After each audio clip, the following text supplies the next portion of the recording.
Привет, друзья! Несмотря на то, что наши невредные советы закончились, я еще не закончила с проверкой и надеюсь доделать сегодня проверку работ перед Новым годом. Я сегодня, как видите, в том же цвете, но несколько в другом обличии, потому что похолодало, зимние ощущения. Вот, и я уже в свитерочке. Но так как этот сезон прошел у меня в цвете пыльная роза, то я вот, в общем-то, осталась. Бом диа! Всем привет! Привет! У нас необычное время выхода в эфир. Это не четверг и не 12. Ну, что ж поделать. О, Паш, привет! Очень приятно всех видеть. Как вы? Подготовились к Новому году? Поставили елку? Я всех спрашиваю, на мастер-классах в субботу и воскресенье спрашивала. Поставили елку? Купили подарки? Я на самом деле еще, наверное, не все и не всем, но планирую доделать. Вот, большой елки у меня нету, у меня тут композиция. Вот здесь и еще в другой комнате тоже, и как-то без елки. Вот. Но, ну что ж, сегодня у нас немного, но я буду расслабленно сегодня проверять работы в группе ВК «Невредные советы». Вот, хочу сказать, что всеми вами горжусь еще раз, и те, кто работал, те, кто занимался со мной, очень классно. Вот, там меня слышно, я надеюсь, видно, вот. И, сегодня у меня в чате там написали, что я строгий педагог, строгая проверка, но, знаете, как всегда, есть же несколько концепций. Есть концепция рада всем, то есть я, конечно, рада всем. Здесь вопрос, что все хорошие, и плохо делаете, и хорошо, но вот как бы все одинаково. То есть когда вот всех хвалят. То есть вот такие проверки, по мне, это же не совсем проверка. То есть я и так вас всех хвалю, я и так считаю, что вы огромные молодцы, все, кто идете. Но если мы говорим о проверках, действительно есть такие варианты, когда человек присылает на проверку, и как бы он ждет, что его просто похвалят. Это просто не про рост, наверное, здесь не ко мне. Я же тоже, как сказать, не могу быть для всех хорошим, да, в этом смысле, потому что мне хочется проверять, мне хочется действительно помогать тем, кому хочется в этом расти, развиваться, потому что здесь вариант «у вас и так все хорошо», он никак не помогает увидеть какие-то ошибки, понять, как в этом двигаться, и я вижу результаты. Опять же, естественно, я понимаю, что это не всем подходит, но вот тем, кому подходит, это классно, вижу прогресс, вижу там все. Я стараюсь чередовать, как говорится, гнутый пряник, стараюсь всегда и хвалить, и всегда честно хвалю за удачные моменты, и где-то говорю, как это можно исправить. Никогда не говорю плохо просто так, потому что, у тебя плохо. Нет. Я всегда объясняю, что вот здесь можно вот сделать вот так, потому что для меня очень важны аргументы. Я человек, не любящий без аргументов какую-то вообще нести какую-то речь, полемику вести, что-то такое. То есть, когда это просто, потому что я так хочу. Я этого не люблю, поэтому вот в этом ключе вы знаете, что всегда можно... У меня проверки, я ими занимаюсь ответственно и буду вот сейчас уже тоже по марафону «Свет и тень», начиная с 1 января, начинаем тоже усердно работать. Ну что ж, у нас все присоединяются, я переключаюсь уже на проверку, буду смотреть, обсуждать, мы какие-то моменты будем с вами повторять. Там просто много работ скопилось, мы закончили в прошлый раз проверку на 25 октября, ноября, вот, и как раз декабрь еще у нас остался. Вот, все, кто занимаются, я просто знаю, что даже те, кому сейчас это вообще не интересно, то если вы будете заниматься по этому сезону после, то вот эти эфиры с проверкой, это будет, наверное, самое ценное, гораздо ценнее даже, чем эфиры уроков, потому что в них я буду говорить и как бы подмечать какие-то особенности. И на примерах, не на одном примере, не на двух примерах, а на десятках примеров можно понять, где какая-то есть ошибка. Даже если вы будете заниматься там 3-4 года спустя от того момента, как я это записала. Так что привет всем из прошлого. Вот, надеюсь, что мы продолжаем рисовать. Итак, сейчас я тут подготовилась. На окошках, на Марине мы закончили. Так. Сейчас мы поднастроимся с вами. Так, чтобы было все видно. Так. На всякий случай сейчас возьму салфеточку, протру объектив. Я уже протирала, вроде все чисто. Угу. Так. Еще, вот если мы откроем, видно ли? Ага, все видно. Может быть, сейчас еще под более вертикально поставлю. Так, ну вы знаете, в принципе, что можно писать вопросы. Все мне в процессе. И будем с вами обсуждать. Это вот как раз у нас вот 960 участников, все пишут. Вот, и сейчас пишут, я могу слетать, буду стараться перепинивать, то есть прикреплять какие-то следующие сообщения, когда мы будем пролистываться. Вот. Так. Итак, вот как раз начались машинки первые. Здесь в целом, Екатерина, все хорошо с машинкой. Смотрите всегда внимательнее, не надо рисовать округлое стекло впереди. Оно нам кажется округлым, вот старайтесь избегать слишком округлых линий. Это все-таки более такая прямая линия, то есть оно более из прямых линий. Там это скругление, оно минимальное. И вот в таком размере этого скругления на самом деле не будет видно. И не теряйте вертикали. То есть, видите, вот здесь вот есть наклон, машинка как будто немножко заваливается. То есть, вот здесь хочется подправить, вот тут более вертикально сделать, колесо чуть-чуть правее переместить. Соответственно, вот здесь тоже у нас уходит немножко, вот у нас вертикаль, вот.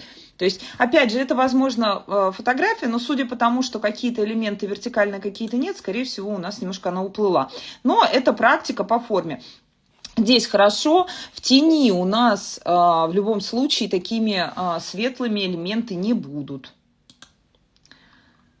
Сейчас, если будет темновато, я поставлю.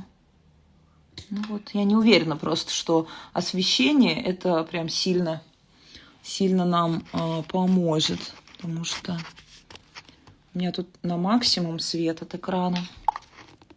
В принципе, все видно, я думаю. Так, сейчас попробую. Еще добавить света. Ну, вроде бы не сильно бликует. Так.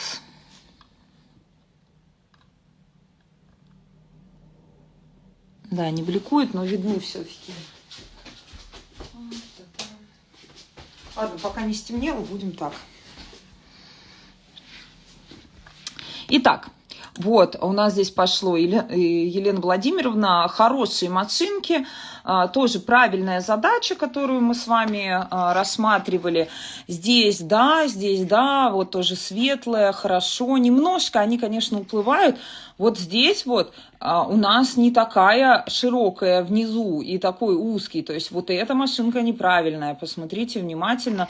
Даже вот это более правильная, потому что у нас здесь трапеция расширяется, а тут какой-то сразу детский такой. И шины не такие широкие, огромные, они все-таки все-таки у нас более узкие. То есть если здесь это уместно, и вот тут это правильный такой абрис, то вот здесь вот две машинки как-то у нас из другой песни пришли.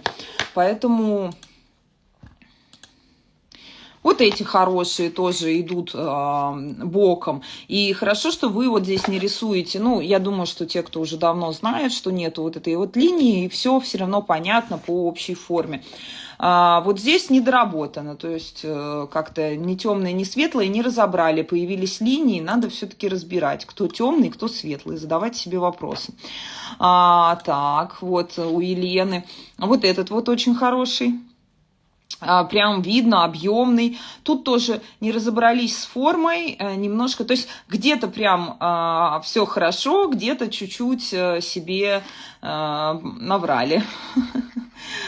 Ну, вот здесь хорошо, здесь отблескивает, но все равно вижу, что по тону правильно. Здесь с построением, плюс вид сверху, плюс мы очень мало обычно видим крыши, и сразу у нас ощущение детской машинки, этот вот момент. Вот когда мы крышу видим такой полоской больше, то тогда у нас естественно смотрится машина, что она находится у нас на нашей высоте, вот как мы идем, видим эту машину. А как только мы видим машину сверху, а мы машину сверху вживую практически не видим, она сразу по ощущениям становится маленькой. Поэтому вот на это следует обращать внимание. Так, вижу построение, вы тут скопом сразу и машины, и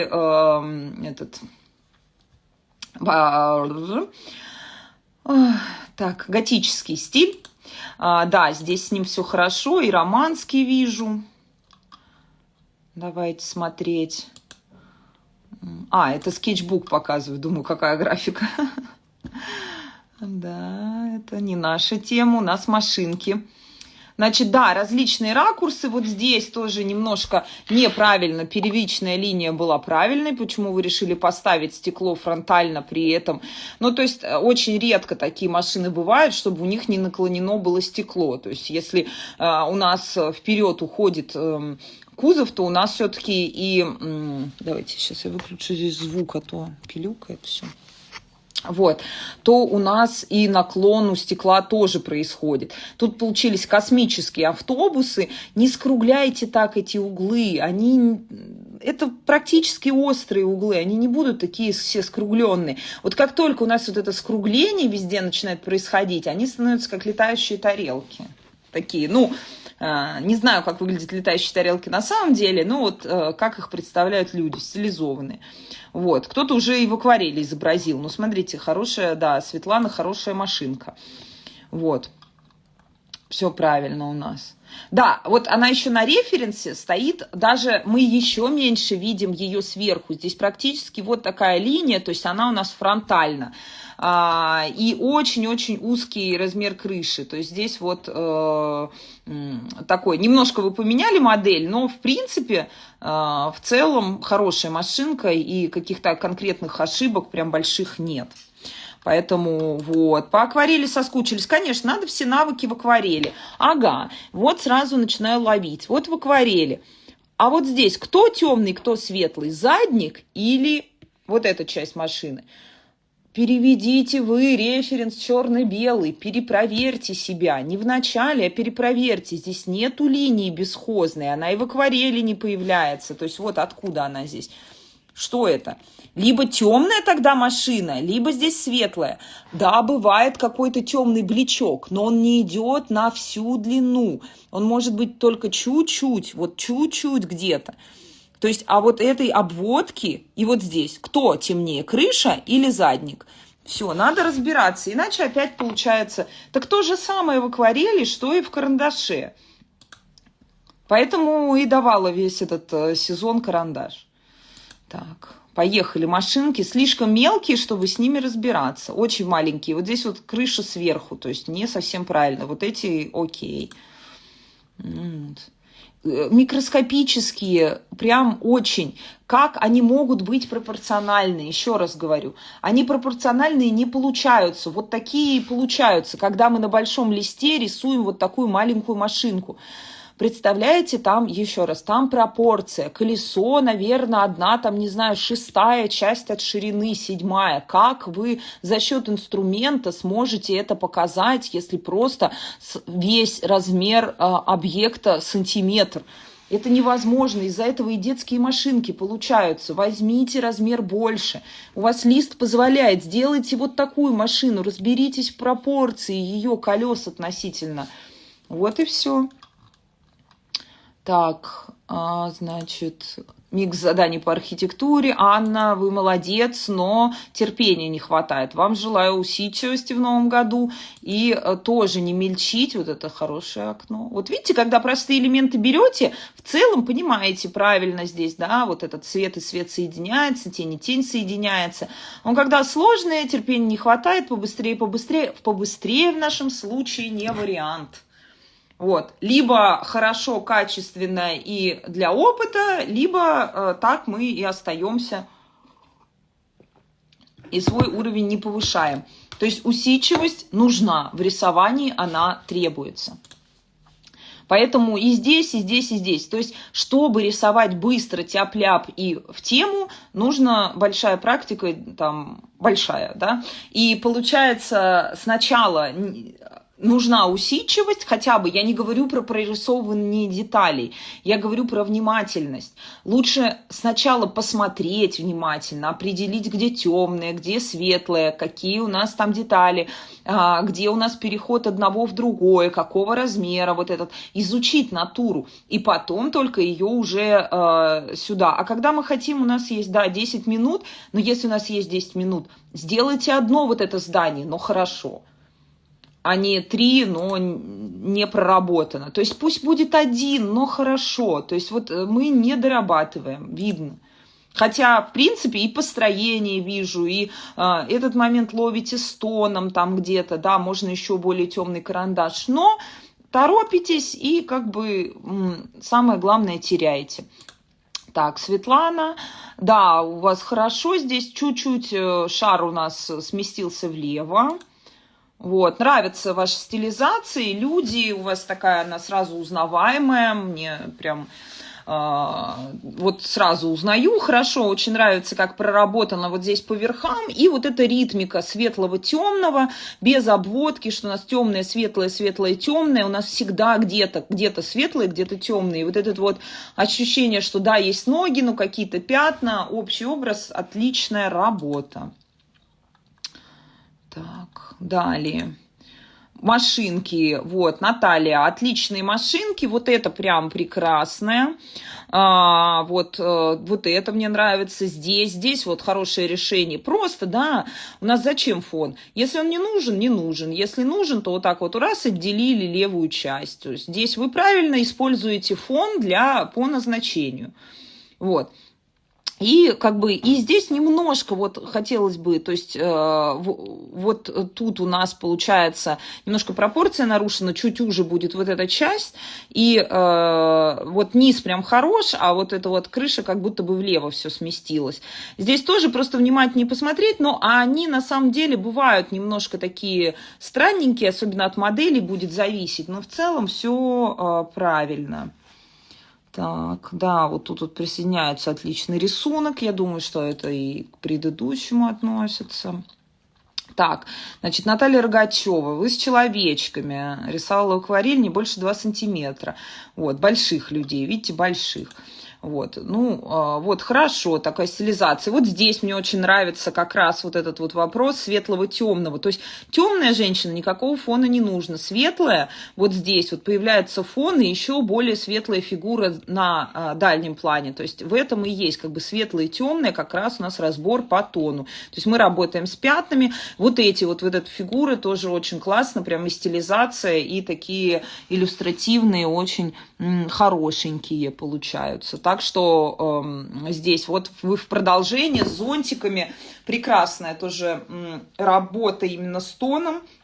то, о чем мы с вами в этом сезоне в основном и отрабатываем. То есть с линией-то все работать умеют по большей части, а вот понимать, где эта линия нужна, а где она не нужна, мы не понимаем. Для этого работали пятнами. И вот сейчас уже я вижу на каких-то работах очень классно и зонтики, и ощущения. Кстати, если бы вы, например, сделали штриховку вот так вертикально, то было бы ощущение дождя. То есть вертикальная штриховка была бы здесь по форме дождя, и можно было бы еще и действительно его подчеркнуть. То есть просто за счет штриха. Это довольно интересно.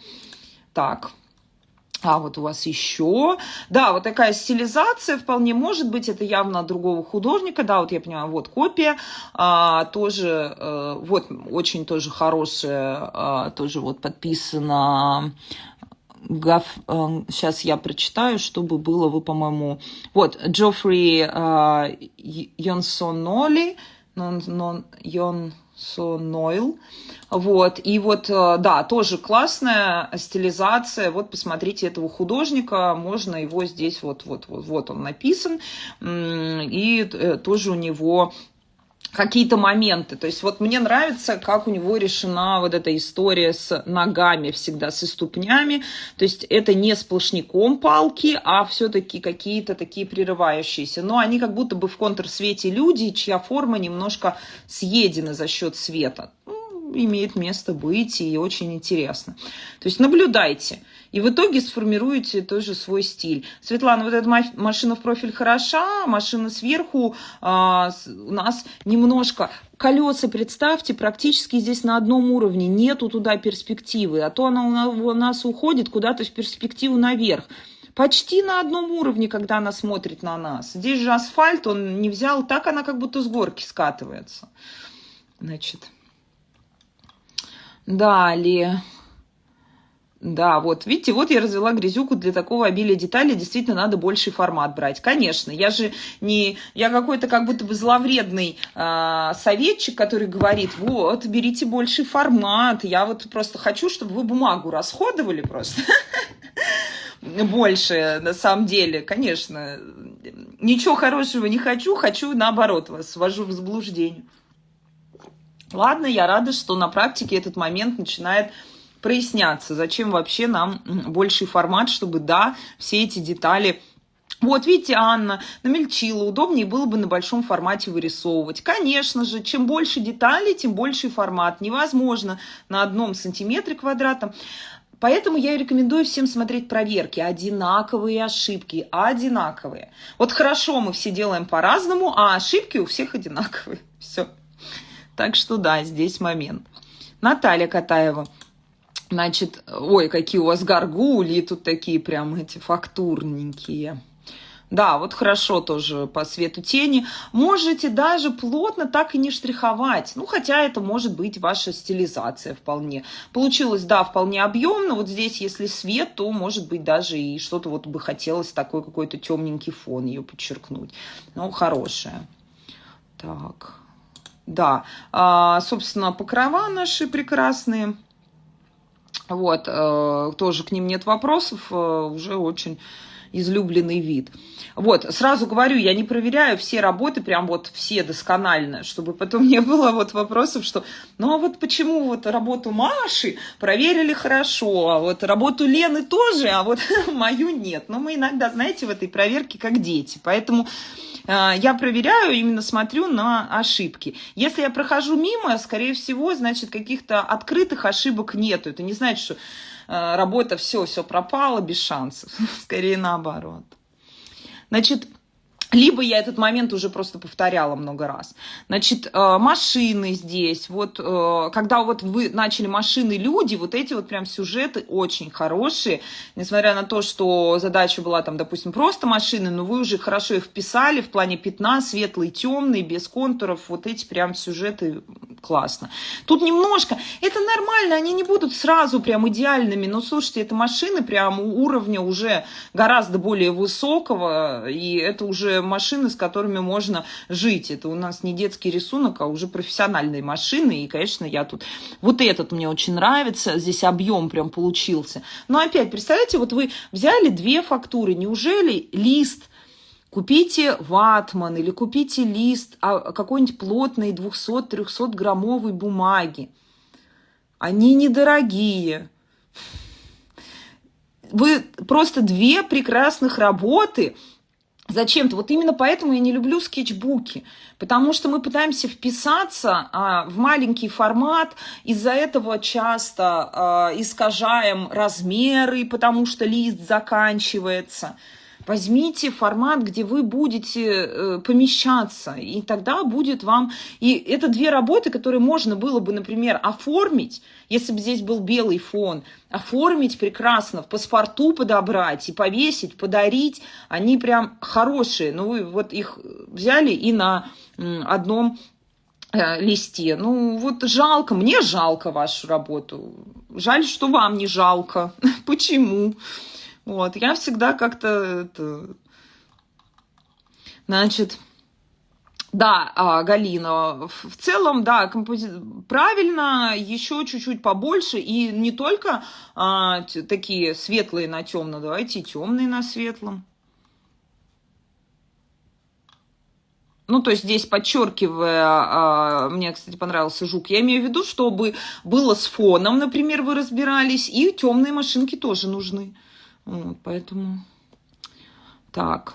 Светлана, вам вот уже был вот этот штрих, видимо, когда вы что-то такое, хочется прям сильного активного штриха, он на самом деле, этот сильный активный штрих, чтобы он стильно получался немножко, дайте себе чуть побольше времени. Все обязательно получится, но дайте больше. Сейчас он скорее портит ваши машины, и получается елочка вокруг машины. То есть немножко он не совсем в тему, не ту динамику дает. То есть вы уже вот на уровень машин и там на уровень гораздо выше в рисовании, а сейчас пока, чтобы был такой штрих там, немножко дайте себе время. Поэтому скорее чуть-чуть даже поосторожнее. Он не должен быть елкой вокруг всей машины, иначе у нас, знаете, пушистый Иисус с вами получается. Так. Вот, то есть, когда вот вы где-то его в тему применяете, получается хорошо. Вот это очень красивая машинка. Вот это. Даже вот здесь оборвали, да, вот. То есть, когда чуть-чуть поспокойнее принимаете, вот это. То есть, вот я вижу, как даже прогресс ваш лично идет внутри, то есть, уже как которая машинка, вот мы даже в этом эфире смотрим, уже гораздо лучше. Так, подъехали, Елена. Здесь чуть-чуть у нас кривовато, меньше мы видим вершинки. Если вы вот так ее обрежете, будет гораздо более естественно. Вот так. А так она слишком большая. Я даже, несмотря на эту машину, как бы знаю. Здесь вот разберитесь с размерами колес. Скорее всего, не совсем верно, потому что у нас такое ощущение, что все уже и уже становится колесо. Немножко вот этот момент. Они очень будут близко по размеру, потому что для перспективного уменьшения недостаточно далеко оно стоит, чтобы оно уменьшалось. Вот это вот прям лучше здесь вот видно реализм такой, потому что несколько тонов. Еще какого-то темного не хватает. Но вот для таких машин прям вы молодец. И вот здесь не разобрались, тоже линию вижу бесхозную, сразу место смущает. То есть где темное, где светлое. Если темная вот эта вот радиаторная решетка, то вот здесь, пожалуйста, затемните, и фара выйдет вперед. Так. Да, из головы рисовать машинки сложнее, конечно, сразу да, но вы же нарабатываете свои там 100-150 машинок, тогда и будет крутые дядьки приехали, да, тут прям как из 90-х. Вот эти вот хорошие, шире машина будет, это все одноместные какие-то машины. Посмотрите внимательно, вот даже вот это ближе, у нас 2 сиденья, 2 человека сидит в машине, это очень узкие машинки, они у нас гораздо шире. А вот эта вот машина почему-то упала с горки. Посмотрите, у нее вот этот перед плюс-минус никак никуда-то не скатывается вниз. Да? У нас перспектива, даже если мы посмотрим, стройте всегда кубик. Вот так перспектива кубика будет. У него верхняя точка ребра выше всего, а нижняя ниже всего. И от этой точки будет одно вверх идти, и другое будет вверх идти, но не вниз. Как книжка всегда раскрывается. Либо книжка вниз вот так, либо книжка наверх. Поэтому тут Вот. Светлана, отлично у вас такая, да. Можно даже чуть-чуть еще потемнее под машиной в самых темных местах. Очень нравится вот этот цвет впереди. Так хорошо получилось. И своя стилизация такой воздушности, мягкости. И штрих у вас такой мягкий. Очень хорошо. Но вот, видите, вот этот темный тон. И хочется еще темного тона там, где вот как раз колеса вот внизу. Так, листаем. Ну, у вас везде эта пушистость есть, такая, знаете, заснеженность. Хорошо, вот это хорошее, здесь. Тут чуть-чуть потеряли основание машины, тут ее форму потеряли. В целом хорошо, просто продолжайте. Так, готика. Нелегко было с полутонами, но вы справились прекрасно, Наталья. Вот я говорю, вот я про это говорю. Вы взяли элемент, вы его классно нарисовали, один, второй, подписали тоже для композиции. Вот вы же их потом можете взять, оформить. Это очень красивые подарки. Это графика там в белом или в черном паспорту, или, может быть, в сером паспорту. Это великолепное на стену, вот это вот. То есть, как бы, ваши же работы. Вы вот наделали на курсе, например, сколько-то работ, поэтому я говорю, делайте на отдельных листах. Сделали, потом выбрали лучшие и оформили. В этом же и есть смысл. А что толку там, как бы, у вас же всегда будут какие-то классные. Вот мне очень нравится, ну, естественно, вот здесь я вижу, что вы уже, конечно, и умеете, и упрощаете. Ну, вот хороший пример как раз работы с тонами. Понятно, что лучше взять, это вот, кстати, всем, лучше возьмите попроще, но вы нарисуете эффектно, чем брать там 150 деталей внутри, и мы их, и нам лень, и у нас нет сил. Еще раз повторяю, что оценивайте свои силы адекватно. Иначе получается, что мы там, я не знаю, бегали в своей жизни только 1 километр или 500 метров и пришли на марафон в 42 километра. Так и здесь. Ну возьмите вы попроще сюжет с одним трехлистником, но нарисуйте его очень хорошо. Тогда будет крутой трехлистник. Или будет сюжет с 50 трехлистниками, плохо нарисованный. Какой в этом смысл? Лучше меньше, да лучше. Так, Светлана Лапшина, вижу, что вы тут у нас присоединились, вы молодец. Чуть-чуть у вас уплыла верхняя часть наличника. Мне нравится вот этот вот внутри, как вы сделали. В целом продолжайте в том же духе. Здесь, да, по тону меньше работайте с линией. Посмотрите обязательно еще смотры эфиров. Здесь у нас чуть-чуть куда-то завалилось. Не сидите к листу под наклоном. Я вижу, что вы наклоняетесь неровно, неровно сидите к листу, потому что все ваши линии завалены. И это, как правило, в начальных этапах говорит, что неровно сидим. Это и здесь у вас тенденция. Так, то же самое, Катерина, вот очень узкая машинка, туда 2 человека не влезут нормальных габаритов. Но мне нравится, вот, что вы поняли, как они маленькие, все равно, да, плюс-минус у нас на одной высоте находятся. Вот это вот будет только повыше, вот здесь вот почти правильно, и это чуть-чуть выше и крупнее. То есть задача правильная, вот здесь ничего неправильно. То есть вот они не будут располагаться. Крыши более-менее на одной высоте у нас. И вот здесь поэтому не совсем верно по построению. Вижу, что вот эта машина у нас куда-то подлетела. Вот это вот сюда. Возьмите обязательно фотографии машин, когда вы идете по улице. Вот просто загуглите машины, едут по улице, там, и я иду. Или человек идет, и едут машины. То есть не вид сверху, который там фотографируют фотографы для каких-то новостных изданий, а вот просто обычный. Либо поснимайте на улице, вы увидите, что крыша на одной высоте. Обращаю ваше внимание. Плюс-минус, ну, как минимум, никогда низ машины, идущей там вдали, не заканчивается выше крыши другой. Если это не горка наверх. Но при горке наверх тут как бы много всяких моментов будет еще. Вот, тогда мы будем, вот здесь мы увидим крышу сверху. То есть нельзя сделать горку наверх, тогда все элементы меняются. Вот, поэтому здесь немножко мы... Вот эта вот машина, она нарисована, как будто мы идем просто смотрим на нее вместе с людьми с ней. Вот эти как будто бы в это же вписаны, как будто бы горка наверх. Это слишком узкая по ширине. То есть как будто бы разные люди рисовали. Вот, да, вы видите... вот вы этот момент, видимо, перерисовывали. Вот, поэтому здесь, смотрите, у вас машина загибается направо, потому что она закончится гораздо раньше. Она закончится вот здесь. Всегда измеряйте вот так вот вертикально. В уроке присмотрите этот раз. Я измеряла ширину, ее не просто так. Вот когда отдельно машину рисуете правильно, ну, видимо, хорошо измеряете здесь. То есть этот момент смотрите. Значит, с лодками, да, все хорошо, правильно, не буду останавливаться. Светлана, вы молодец. Значит, Наталья.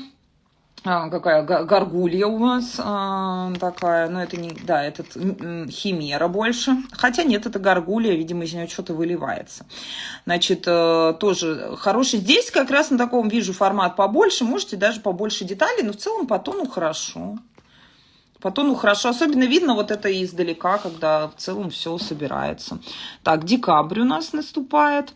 Каждый раз убеждаюсь, что рисовать с Настей одно удовольствие. Я, спасибо, немножко почитаю. Мне очень, очень приятно. Вот. Не страшно браться за что-либо. Самое главное, чтобы не было страшно. Потому что на самом деле не страшные машины, тем более уж люди не страшные. Все это совсем не страшное. Вот. Руслана, у вас всегда с контрастами все хорошо, мне нравится. Здесь она немножко, она правильно абсолютно нарисована. У нас получается этот рыбий глаз, вот эта сферическая перспектива, потому что у нас увеличенная чуть-чуть вперед, мы здесь такой ракурс. Но классно, правильно, интересное решение вот здесь вот с фарами, со светом фар, вот вертикально стеркой, ластиком протереть. То есть вот обязательно еще порисуйте машины друг за другом, вот вместе едущие хорошо. То есть вот этот вот момент.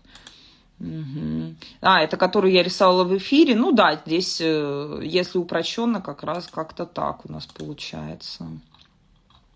Так, кто-то еще... это по моим урокам. Ну вот видите, кстати, Любовь, я думаю, что вы уже сейчас гораздо лучше машинку построите, чем в моем уроке тогда, да, то есть вот и видите все свои ошибки, вот, даже сейчас, поэтому это... такая работа. Значит, Елена, машинки подъехали. Вот эта машинка хорошая, машинка, ну, плюс-минус, такая модель может быть.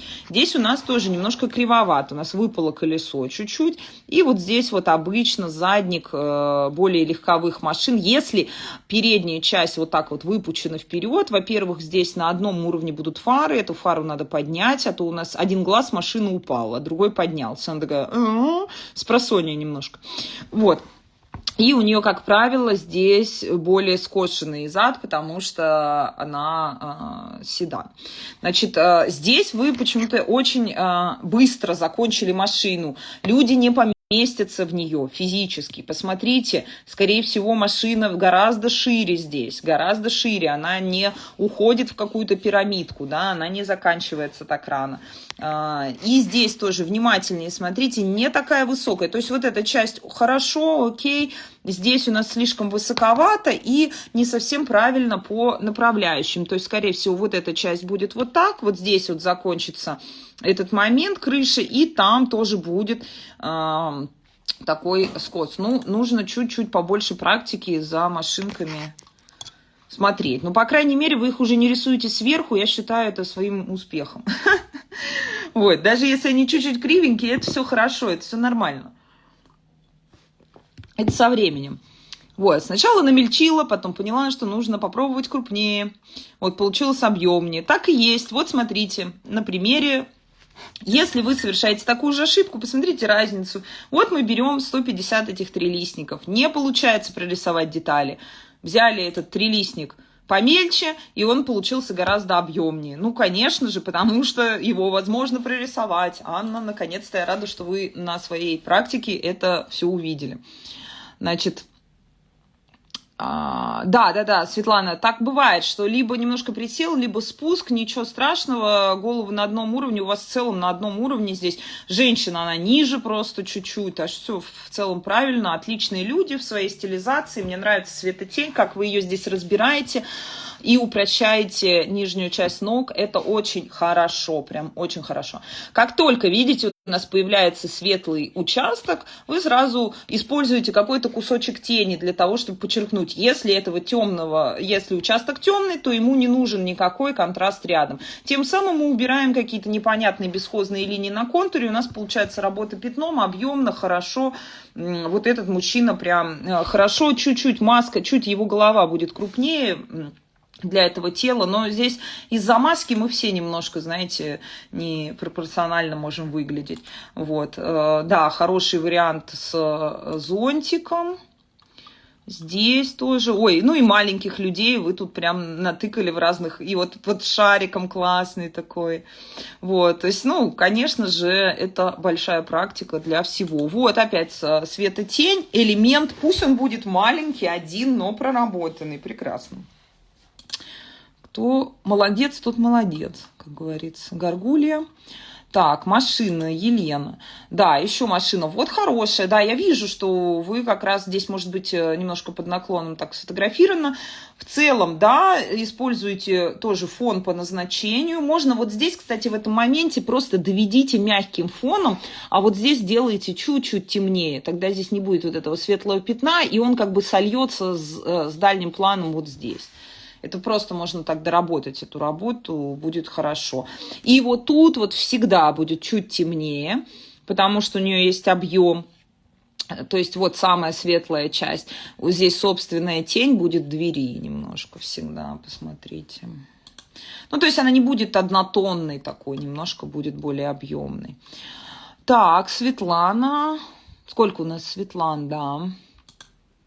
Тоже машинки, мне нравится ваш автобус. Вот тут вот пазики не все рисовали, ваш пазик прям прекрасен.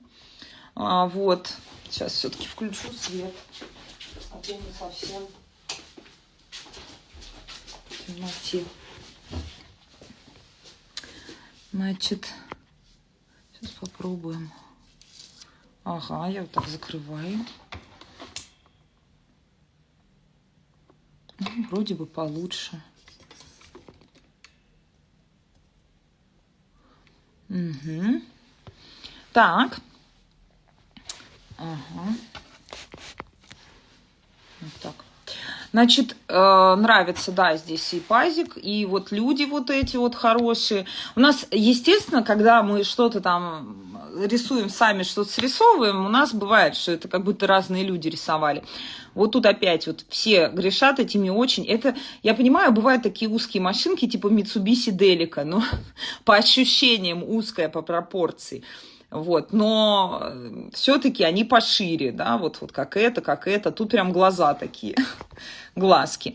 Наоборот, колесо, посмотрите, колесо не вот здесь находится, колесо у нас находится вот здесь, и, соответственно, оно будет находиться вот там, чуть-чуть в глубине, то есть оно не вот сюда куда-то идет, оно с той стороны у машины не привязано к ее передней части, а чуть в глубине, значит, всегда чуть подальше, чем край.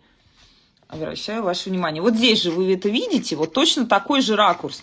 Неважно, машина это или автобус. Вот здесь вы видите, что колесо сбоку, соответственно, с той стороны, но там же сбоку, оно не привязано к краю машины, оно чуть в глубине.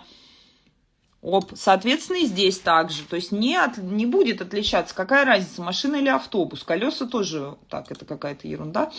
У нас спам тут бывает. Значит, да, все такие молодцы.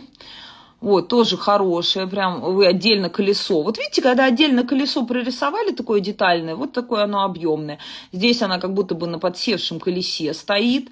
Ну, имеет место быть, деревья упростили, ну, вот это не может быть даже лишнее. Вот опять же, убрали бы вот эту вот работу, подписали бы, и это была бы работа из двух вот машина и деталь ее. Очень классно, а это вообще здесь лишнее.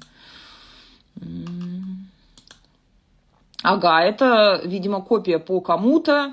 И вот это вот хорошо тоже как раз видно, как машинки, как люди располагаются в одном сюжете. Вот у нас значит, пошел эфир. Давайте я здесь закреплю следующее, чтобы мне не слетать. Значит, упрощенно, когда мы стали про фонари говорить, фонари у нас, лавочки, люди. В целом все правильно, да, так и будет, только вот эти вот, как я говорю, вот эти два маньяка идут вот за этими людьми. Люди чуть крупнее, они толстенькие, такие полненькие, не надо их такими тощими, высокими рисовать. То есть пропорция правильная, но мы в одежде, мы крупные. А представьте, вы с него одежду снимете, там же один скелет вообще. Вот, поэтому и у них могут быть светлая курточка, темная курточка, да, а здесь прям такие, знаете, вот. Правильно, да, в плане фонарей, здесь будут они чаще, чем дальше, чем чаще, а вот здесь вот одинаковое расстояние. С этой стороны, да, она больше к нам развернута. По машинам правильно, по лавочкам тоже правильно. Так что в целом мне вот нравится, когда вы стали ориентироваться, уже тут придумывать сами. Значит, тоже машинки. Анна, вы работаете здесь с линией, вам, если вы начали с этого урока, вам необходимо начать сначала этот сезон, потому что основной момент не уловили, я на нем не буду останавливаться, потому что именно работаем с тоном без линии. Так. Значит, лавочки, машины. Да, вот здесь вот чуть-чуть линия наклона лавочек сильная, поэтому кажется, что они очень короткие. Можно даже ее взять там, например, побольше. Но в целом вообще все правильно. Фонари так, люди так, машины так. Вот если мы добавим туда еще здания, деревья, то вы из головы составили свой личный городской пейзаж. Я считаю, что это успех, друзья. Пусть таких вас немного, тех, кто действительно работал по сезону с начала до конца, но к эфиру с фонарями вы уже самостоятельно из головы начали строить и машины, лавочки, и фонари, и начали понимать, как они все взаимосвязаны с линией горизонта и как они строятся. Это очень круто, это прям вот вообще, я вами горжусь. Вот, да, первая работа с фонарями. Отлично, да, Светлана, я про штрих уже говорила, возьмите какой-то более с толстым, возьмите брусок, например, чтобы меньше вот этого штриха, например, делать. Где-то более мягкий брусок какого-то инструмента. Здесь вот для этой вообще истории подойдет уголь, или она вообще, я бы сказала, пастельная, когда мы, наоборот, рисуем свет на темном листе, например. Вот, так тоже может быть. Что-то там спросили про фонари. Я думаю, что здесь не горка, здесь, видите, горки нету. Здесь вот там может быть внизу горка, а здесь просто фонари кто-то расставил разные. Где-то остались, где-то нет. Поэтому они все стоят, это разные фонари, разной высоты, поэтому они здесь не стоят на одном уровне.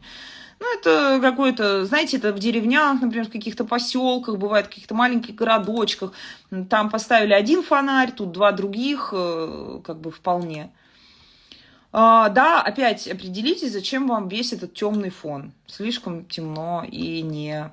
Это, знаете, задача, смотрите, не для карандаша. Как бы можно ее карандашом, но здесь, когда у вас одно все черное и чуть-чуть света, то выигрышнее взять, не знаю, черную пастельную бумагу и, наоборот, прорисовать свет. Зачем мы все это штрихуем? Просто, может быть, сюжет не очень удачный для вот этой задачи. Так, значит, да, хорошие машинки, тоже смотрим, чтобы она у нас так сильно вниз не ехала. Вот это более правильно стоит, когда колеса более-менее на одном уровне. Это, да, вот здесь немножко тоже кривоватые вот эти две. Эти правильные, то есть в целом стилизация, Екатерина, вы тоже молодец. Вот, так что... Вот, кто-то готика еще работает, тоже классная готика, решение. Вот, когда тон делаете, фон такой... Вы где-нибудь можете раз и оборвать одну-две линии, либо наоборот, сведите на нет, тогда будет мягко. Если у вас здесь мягко, то тогда логично делать мягкую стилизацию фона. Если у вас жестко вот здесь, вот жесткий такой переход, жесткий штрих, то логично сделать жесткий штрих и справа, то есть просто в общий. Фонарики скамеечки. И скамеечки оказались сложнее фонариков. Но знаете, сложнее, но вы прекрасно как бы их вписали. Еще деревья, то есть все. Просто для начала здесь еще по тону хотелось бы понять, где самые темные места, где все. Но у вас люди правильно расположены, лавочки тоже, потому что мы на них не смотрим сильно сверху, только если лавочка близко, и то не так сильно. И фонари. В общем, в целом, Екатерина, вы молодец. Так, вот видите, я опять вниз соскочила. Сейчас будем возвращаться. Так, сейчас.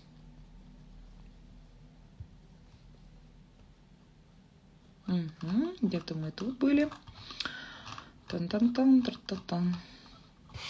Да, вот тут. Я почему-то проскочила работу. Очень странно. Ну ладно. Вот, да, так, далее. Непонятно, ладно.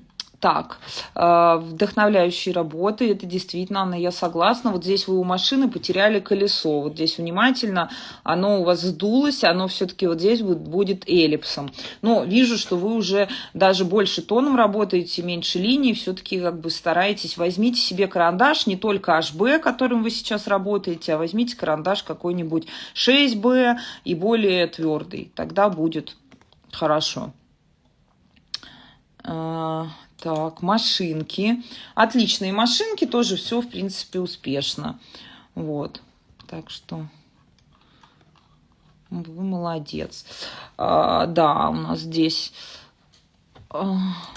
лавочка и человек вполне тоже, да, вот хорошая работа. Значит, Анна, вижу, что вы стараетесь, вот, только обязательно измеряйте машины, измеряйте, посмотрите, вот где они располагаются. Вот здесь хорошо, но тоже у нас линий нету, тогда темнее фон. Повнимательнее. Вот это хорошее, здесь хорошо. То есть какие-то получаются, какие-то не совсем. Просто, да, практика и чуть больше внимания. Тоже и к этим. Значит, так. Да, хорошо, фонарь и дальний план, такая елочка, прям снежно. Тоже фонарики, головы, в принципе, все правильно. Вот эта лавочка мелковата будет, она слишком низко заканчивается. Так. Значит, фонарь хороший, вот машинка. Вы прям решили взять такие, у вас что, пазик, что вот эти, ну, такие специфические машинки, да, в целом.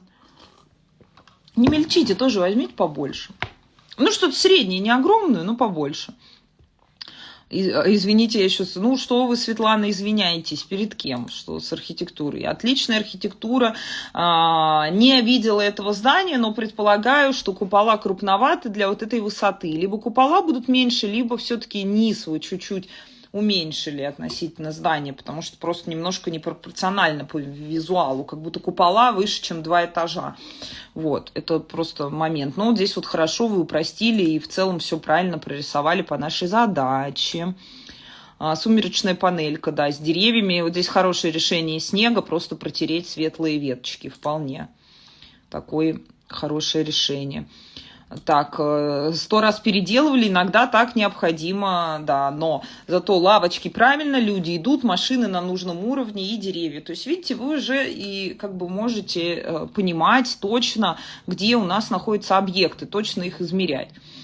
Вот, задание казалось несложным на самом деле, но вы молодец, и нашли, и правильно их тут разместили, и фонари посчитали, так что в целом такой у вас тоже смелый штрих, но главное, что мы здесь все правильно. Если хотите, например, создать ощущение неба, то здесь все-таки нужен более горизонтальный штрих, либо наклонный в одну сторону, то есть у нас здесь в разные стороны. Если хотите создать, например, ощущение дождя там или чего-то такого, то штрих будет вертикальный немножко по форме. И он не должен, есть такой закон забора, он не должен прерываться или как-то искажаться рядом с предметом. То получается, если здесь несете вот этот штрих, то и несите его внутрь, да, придется аккуратненько прорабатывать. Если делаете горизонтальный, то делайте, да, фонари, особенно светлые, их приходится обходить, но когда у нас штрих вот из такого превращается вот в это, то мы с вами, знаете, как будто реальность искажаем. Очень круто вот здесь у вас сделано, вот, а тут немножко штрих просто подвел, потому что в целом, как будто у нас, знаете, более плотное пространство становится, оно на самом деле не так.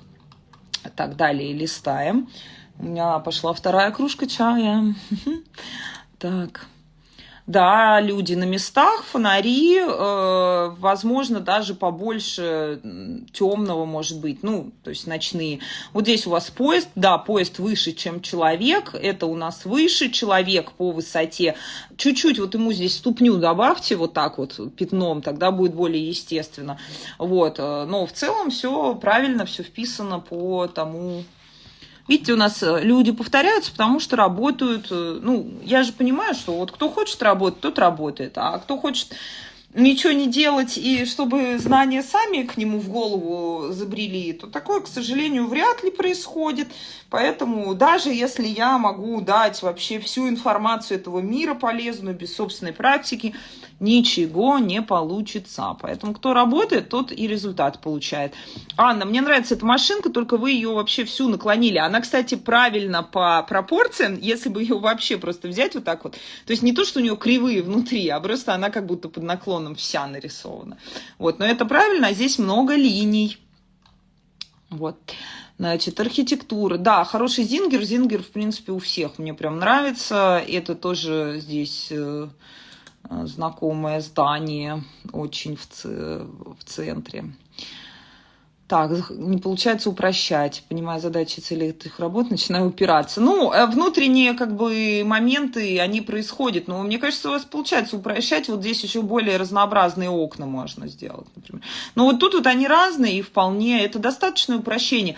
А низ у нас достаточно такой, весь темный. Здесь не нужно прям прорисовывать прям все арки. Низ здания у нас сливается при дневном освещении. Свет сверху, внизу темно. Поэтому там все будет сливаться.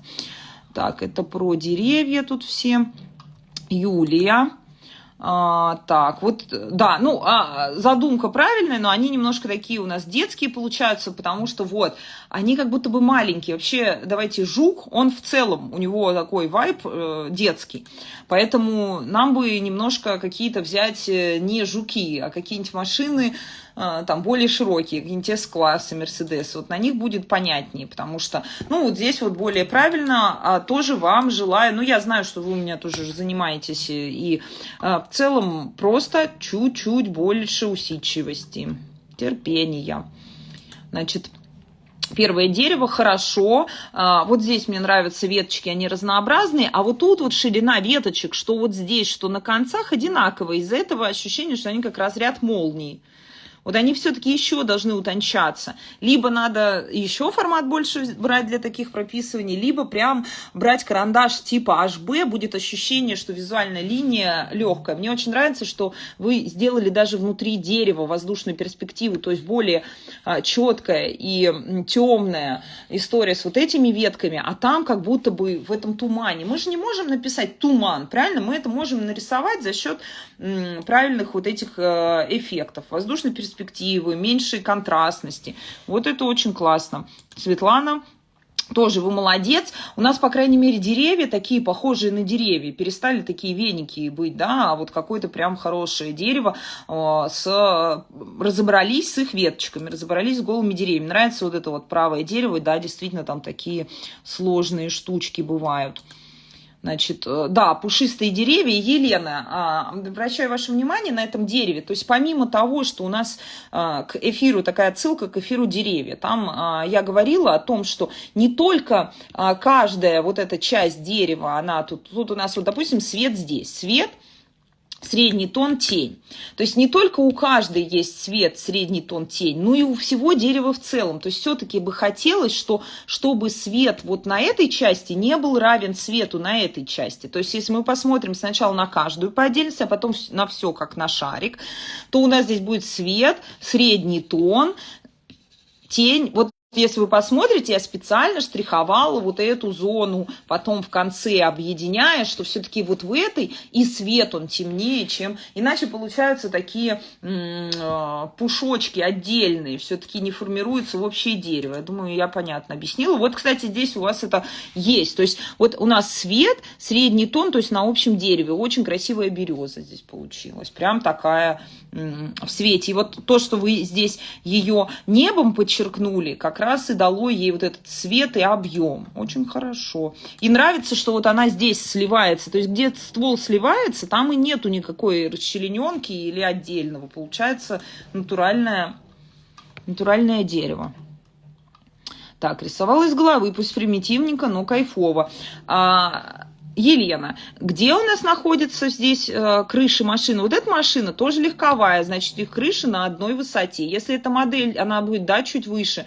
У нас линия горизонта – это не низ асфальта. Линия горизонта, и у нас, как правило, точка схода одной дороги сходится в одну точку. То есть и правая часть у вас, и левая сойдется в одну точку. То есть у нас дорога уменьшается вся вместе, сходятся ее части. Потом вот здесь вот здания, если заканчиваются, здания заканчиваются ниже линии горизонта, потому что линия горизонта – линия наших глаз. Вы же заходите в здание, здание ниже закончилось, чем вы, оно на уровне ваших ног. Между уровнем ног и глаз есть расстояние, значит, все-таки здесь не на, ну, приблизительно, да, но имеем в виду, что дорога, она ниже линии горизонта заканчивается, и здание тоже.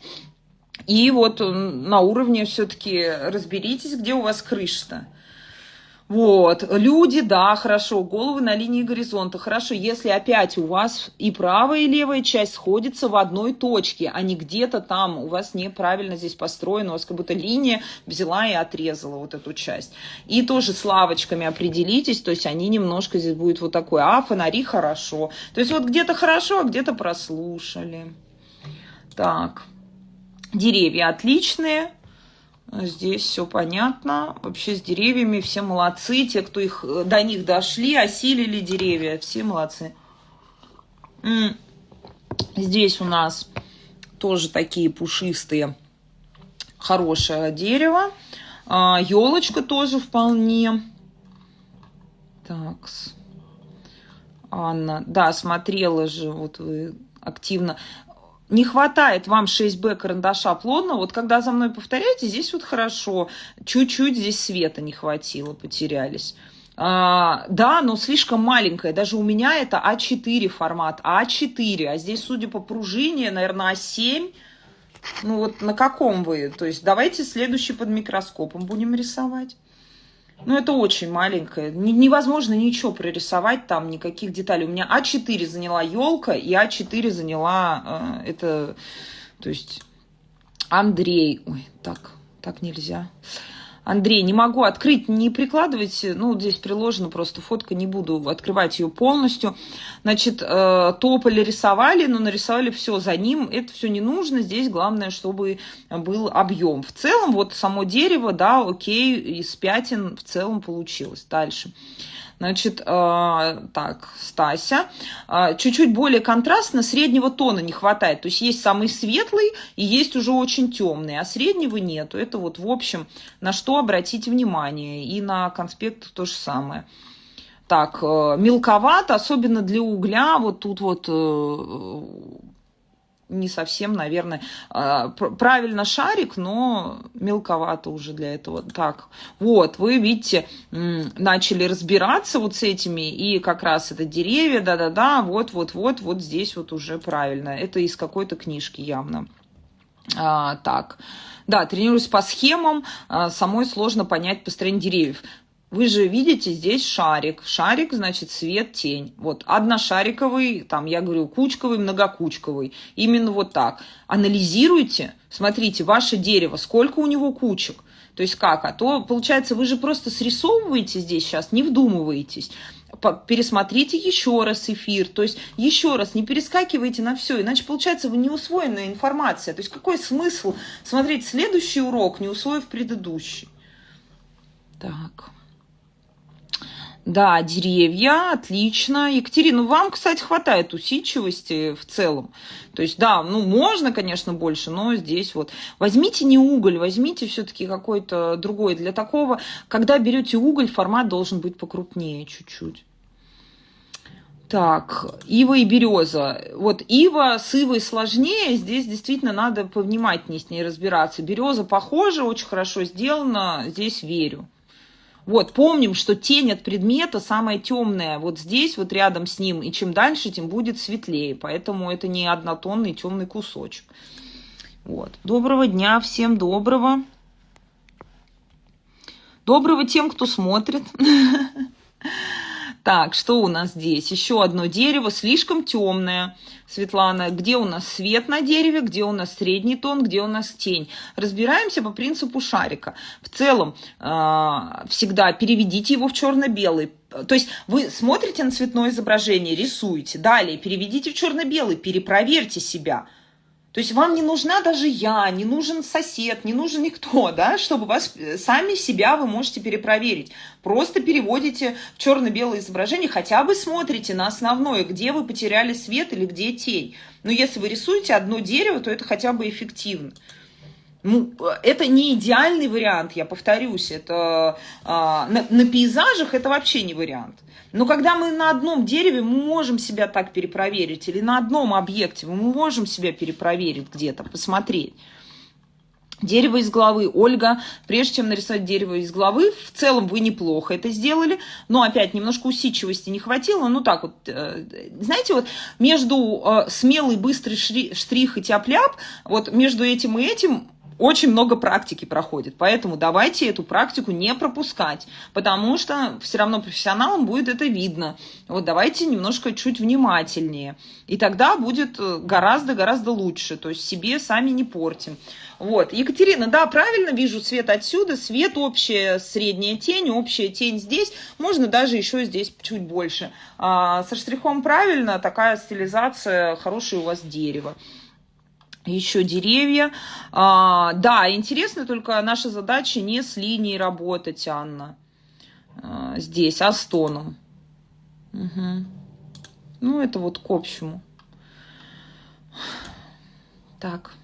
Да, классный, кстати, человек, девушка, тоже по тону хорошо. Значит, далее, Екатерина. Вот вы фонари правильно, да, здесь прорисовали, деревья, а вот где у нас идут, да, как я там строила лавочки, вот в фонарях, я что говорила, что нам нужно измерять. Вот прям возьмите, прочертите на референсе, с которым вы работаете, лавочки, поизмерьте, где они. Без измерений правильного построения, как правило, не будет на базовых этапах. Нужно обязательно это перепроверить. То есть неважно, какие детали, вот эти детали убивают реалистичность. То есть здесь вот реалистичность будет за счет тона. Поэтому, когда отдельно, здесь вот это прям хорошее дерево, вы потрудились. И очень хорошо его сделали, оно внимательное, все правильно, от самых толстых до самых тонких. Вот, здесь чуть-чуть не хватило темного вот на эту часть, но в целом тоже хорошие деревья, это вообще прям прекрасное. Вот, то есть повнимательнее, когда внимание добавляете, все получается. Да, ночь, улица, фонарь, аптека, почему-то, да, не видно ни одного человека. Ладно, у нас линия горизонта не будет вот там вот высоко. Смотрите, линия горизонта где у нас сейчас? Почему-то она вот здесь, на уровне вывески. Вывеска находится над дверью. При такой линии горизонта это наша голова, линия наших глаз, то я должна быть вот здесь. То есть у меня голова на уровне вывески. Представляете? То есть для меня этот домик будет карликовый, я не зайду в дверь, мне нужно будет согнуться, чтобы зайти в дверь. Нужно измерить. У нас всегда линия горизонта, мы ее сначала задаем, а потом относительно нее уже строим весь дом. У нас здесь линия горизонта, и не будет такого наклона. Обязательно пересмотрите еще уроки, я об этом там говорю, особенно вот в этих фонарях.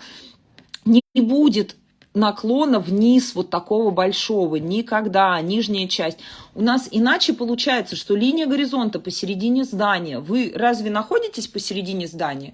Вы входите в дверь. Правильно? Дверь выше, чем вы. Ваша голова, вне зависимости всего, будет дверь далеко или близко, вы в нее входите. Ваша голова, она заходит в дверь. Значит, где ваша голова находится? Вот здесь. Значит, где линия горизонта находится? Вот здесь. Видите, насколько ниже? Пересмотрите, пожалуйста, еще момент с объяснениями. И еще у меня по перспективе есть тоже уроки и в первом, втором, третьем сезоне.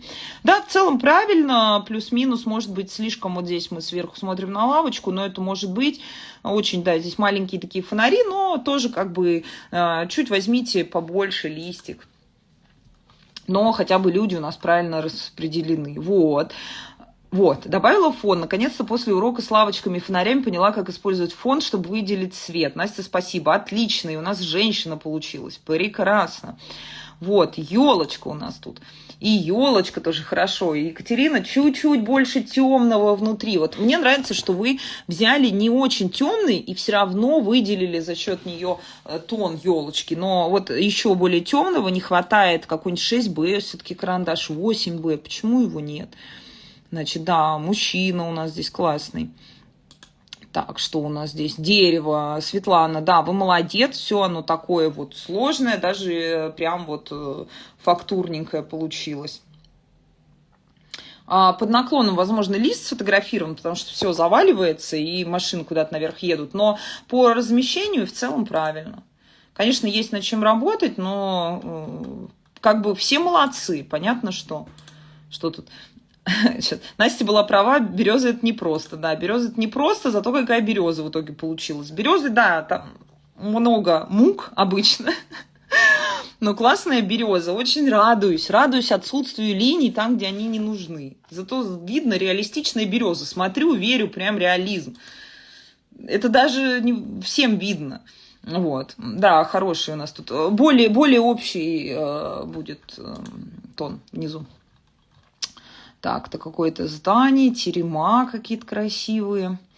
Так, елочка, Анна, да. Ну вот тоже посмотрите внимательно, как я все-таки в уроках использую тон. Я там полезное говорю. Вот фон и тон. А то мы опять линией работаем, у нас объем уходит. Вы же вот, у вас все хорошо получается. Да, не буду.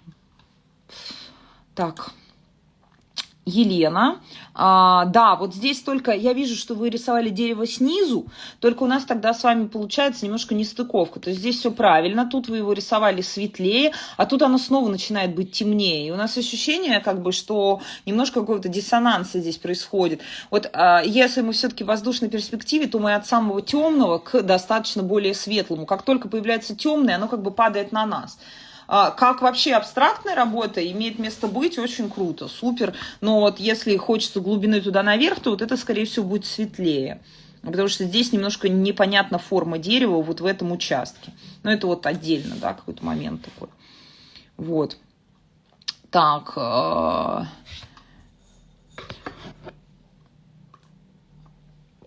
Руслана, здесь вижу, что, да, сложнее, ну, какая-то тема тоже дается. Все темы не могут даваться просто. У кого клин на деревьях, у кого-то на машинах, кому-то сложно фонари строить с лавочками. Это нормально. Вот, поэтому в целом вы зря как бы... Понятно, что возможно в этой теме, потому что вы не практикуетесь в ней, вот поэтому она у вас сложнее всего получается. Это знаете, как она просто просажена. Ну вот и все. Будете больше практиковаться, она у вас будет больше получаться. Не потому что что-то не так, а просто потому что практики меньше, чем в других. Вот, возьмите формат побольше, будет понятно. Ну и вы зря, конечно, наговариваете. Но здесь просто темновато с этой елочкой, должен быть переход тона и слишком маленький формат. Вот и все. Маленький формат в данном случае скорее убивает реалистичность, чем... Или вот это должен быть фрагмент дерева. Вот здесь хорошо, но я бы вот тут тогда сделала более однотонно, и больше получится само дерево. А так в целом хорошо. Вот. Естественно, она и будет. Но если туда не идти, то она и так и останется непроработанной, эта область. Вот, вошли во вкус. Клен. Кстати, сразу читается, что клен просто вот по форме листвы. Тоже хочется, у нас все-таки самые довольно темные листья в нижней части, потому что в естественное время сверху у нас свет, свет сверху, значит, собственная тень внизу вот здесь. И они не будут такие светлые здесь. Тогда добавите здесь чуть более темного, и будет гораздо-гораздо объемнее само дерево. Так. Я самоучка. Настя вдохновляет нас на подвиги. Спасибо ей огромное. Пожалуйста. Вот. Хорошо же вы не стесняетесь делиться своими картинками, каракулями там, и как вы их еще называете. Я горжусь вашими работами. Большая часть достойна рамок.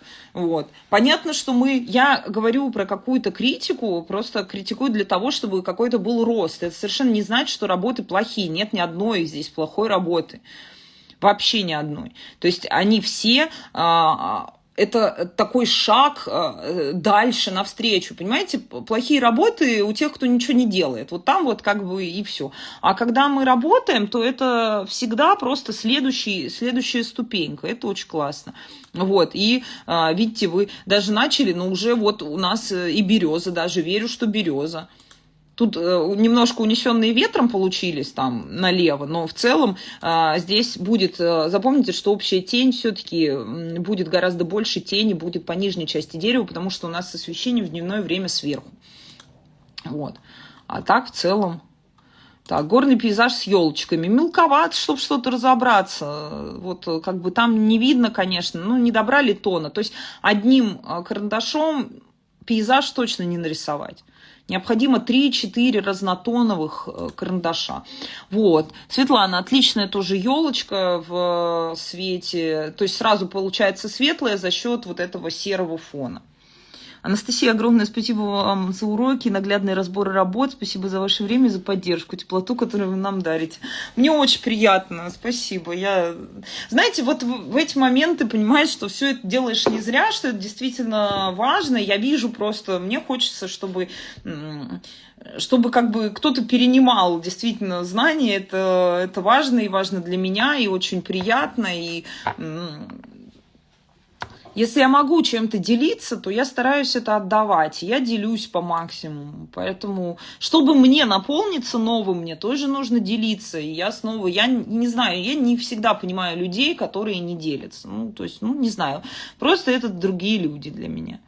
Вот. А вы, видите, отдаете мне свое тепло в этот момент, когда пишете комментарии. У нас с вами такой вот взаимный обмен. Это же очень ценно. Поэтому у нас, мне кажется, что вообще одно из самых уютных сообществ. Потому что я даже вот читаю, все друг друга поддерживают. Это так круто, классно и ценно. Да, березки дались тяжелее, чем голое дерево. Смотрите на них, как на шарики. Пожалуйста, пересмотрите эфир, Елена. Я там разделяю на секции. Всегда сначала вы вручную разделите на секции. Потом посмотрите у каждой секции, где свет, где тень. Когда они разделили на секции, вот у нас и получается, что все это... Где у вас кучки? Если это у вас одна кучка или 5 кучек, даже если это 10, даже если 20, они все равно будут. Пожалуйста, без этого никак не получится дерево нарисовать. Это будут пятна посередине пятен. Вот. Значит, с плановостью. Мне очень нравится, вот здесь прям свет такой чувствуется в глубине, да, здесь. И чем ближе, тем контрастнее. Даже вот если вы здесь бы сделали еще более контрастно и темно какие-то там детали, вот здесь подпись сделали, то вот здесь было бы свет и тень очень хорошо. Muchas gracias. Так. Да, снега побольше для настроения. Ой, тоже очень хороший пейзаж, прям такой уже хороший, прям такая продуманная работа в карандаше. Вы молодец. Вижу, что дальний план не контрастный. Чем ближе, тем темнее и контрастнее. Это чувствуется. Даже можно и снег здесь чуть больше, чуть темнее. И вот тут вот дайте тон вот этой. То есть здесь осталось прям светлое, но дайте небольшой тон. И будет вот эта глубина снега тогда, прям дособерется все. Так, что у нас? Ага, Светлана. Так, да, скамейки, люди, здесь все хорошо в целом.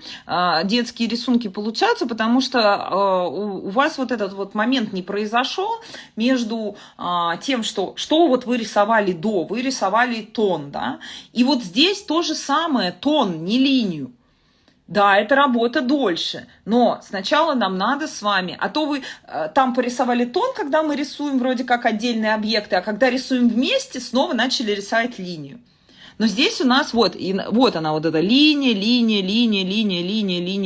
Нет, у каждого объекта будет тон. Вам всегда надо проверять, кто темнее, кто светлее. Здесь темнее, или лавочка темнее, или здание темнее.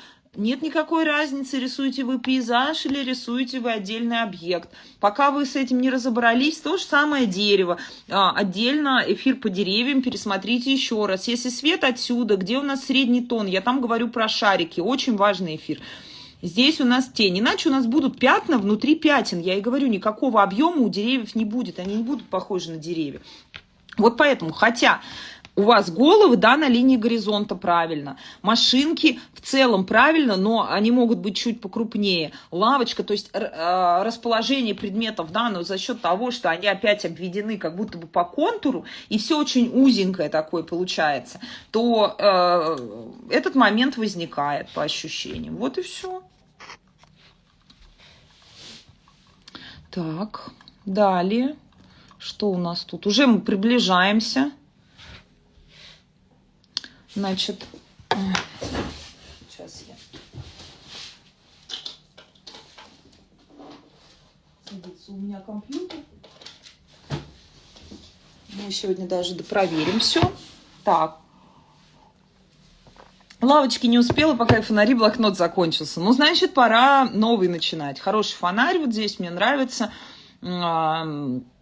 Такой получился, прям светится. Так. Мои лавочки, фонари, машины. Не густо. Но радует, что в этой предпраздничной суете хоть что-то успела. Все верно. Очень нравится. Прям даже оформите эту работу. Для меня, знаете, как это. Правда, очень хорошая. Знаете, правильно расположены фонари, они уменьшаются и по габаритам, и по размерам вот этого, а самое главное, по размерам древка, потому что, как правило, это основная ошибка. То есть мы почему-то вот эту вот палку оставляем везде такой же толщины, но она же тоже уменьшается. Лавочки правильно построены, мы не видим их сверху. И они тоже все уменьшаются. И вот здесь вот ребенок и девушка. И будет прекрасно здесь вот подпишите, будет паспорту и прекрасная работа. Пожалуйста, уже пора. Вот вы столько всего нарисовали к этому. Это прям вот, знаете, отдельная, как иллюстрация какой-нибудь, к какому-нибудь стихотворению. Да? Вполне. Значит, да, здесь тоже у нас, но вот тут вот все-таки этот еще крупнее и толще. А то у нас слишком градация получается маленькая между вот этим фонарем и следующим. Машины правильно, люди сидящие правильно, здесь стоящие в целом все правильно. Только вот можно вот этот чуть-чуть потолще у нас получается. Вот как хорошо, когда прям прорабатываем. Так, хорошая елочка пошла у нас. Вот, тоже здесь можно на светлом участке меньше деталей делать, а вот на темном делать больше, потому что помним, что любые детали – это затемнение тона, чтобы у нас свет остался. И вот здесь тоже то, что я уже сегодня говорила в эфире, если у нас у каждой кучки, да, есть свет, средний тон, тень, но и у кучки всего дерева в целом тоже есть, поэтому здесь будут все в целом светлее, и тень их будет светлее, а здесь и свет, и тень будут темнее, но хорошее дерево, вопросов нет. Вот. Так, исправить. Нет, здесь с людьми-то все нормально. Значит, заснеженный, на самом деле, зеленый. Нет, не получился заснеженный, на самом деле, вы, Нина, зря. Вот, только здесь, получается, где у вас свет? Свет, такое ощущение, что вот здесь где-то фонариком. Если свет сверху, то вот эта часть более светлая будет. Если она будет более светлая, значит, рисуйте за ней темный тон. Либо просто ее штриховку светлую. У нас свет вообще в дневное время всегда находится сверху, потому что солнце у нас сверху. Солнце сверху, давайте будем логичны, значит, у нас оттуда идет освещение. Если освещение идет оттуда, значит, верхняя часть дерева будет более светлая, нижняя часть будет более темная. Вот этот момент только. А так, по форме, по веткам, по всему, прям отлично. То есть отлично. Просто вот это вот со светом и тенью, посмотрите. Так, хвойные. Да, вот как раз Елена писала, что не выложила, а мы еще тогда до этого и не доходили. Вот. Вижу, что у вас тоже где-то вот внимательно, и так в целом хорошее дерево получается. Вот елочка мне очень нравится. Вот здесь прям очень хорошо получилось. Вот. Так. Спасибо, да. Да, чат останется после разбора работ. Мне кажется, что такое теплое комьюнити, можно делиться, объединяться. У нас, кстати, у меня по каждому курсу есть чаты, и мне кажется, что это супер важно, потому что очень важно взаимодействие людей. Потому что вот ты сидишь один вот там вот где-то дома и не понимаешь, что не так, тебе не сравнить, не понять ни с коллегами, не всегда может быть проверка. А какое-то вот такое взаимодействие, ведь мы же не только рисуем для того, чтобы просто рисовать в стол и получать навыки, мы еще рисуем для того, чтобы это помогало как-то взаимодействовать, смотреть на мир, находить единомышленников. Это очень классно. Вот, фонарь. Светлана, прекрасный фонарь, оформите его тоже, пожалуйста. Вот я сегодня прям рекомендую. Ну, потому что, не знаю, мне кажется, вот у вас даже штрих здесь стал какой-то такой, знаете, как более уверенный и менее такой, не дерганный, а вот прям уверенный. И вот лучше здесь с ним получилось. Поэтому вижу у каждого свои прогрессы. И при этом вы вот здесь мягче научились делать. Где свеча и вот здесь. То есть уже не так четко, из-за этого и работа прям светится и очень хорошая. Вот. Поэтому... Да, вот здесь вот, Наталья, я прям... Вы большая молодец, я уже говорила это, и все. Вот видите, это про навык, который используется и применяется дальше в акварели. Все, что мы с вами проработали на курсе по тону, оно на 100% нужно в акварели, потому что в акварели мы рисуем пятнами, а не линиями. Вот у нас воздушная перспектива, пятно зданий. Далее у нас свет какой-то на машинах. Вот у нас машины на одной линии здесь расположены, ближние или дальние. Вот они и получаются у нас здесь объемные, правильно расположенные, правильно построенные. Мы разбираем с вами, где свет, где тени, таким образом их рисуем. То есть благодаря этому у нас и получается, то есть именно работа с тоном помогает вам в дальнейшем и в акварели. То есть и когда он правильно проработан, то он что в цвете, что в черно-белом, он выигрышно смотрится. Это вот, кстати, в плане работы. Поэтому просто возьмите эти же навыки и перенесите их туда, потому что в графике, что в акварели мы работаем от светлого к темному. Так. Какие у вас, да, прикольные эти. Это такое странное деревцо. Не знаю, как оно было в оригинале. Такой баобаб. Вот здесь мне нравятся ветки. Тоже, да, так хорошо. Елена, я знаю, что вы много работаете и над рисованием. Вы огромный молодец. Вообще все молодцы, конечно. Да, Марина, вы наверстываете лодочки. Здесь есть прям светлый тон, и есть очень темный, чуть-чуть среднего не хватает. То есть в средних тонах провалились, можно добавить. Можно вот здесь вниз добавить среднего тона, особенно в отражении.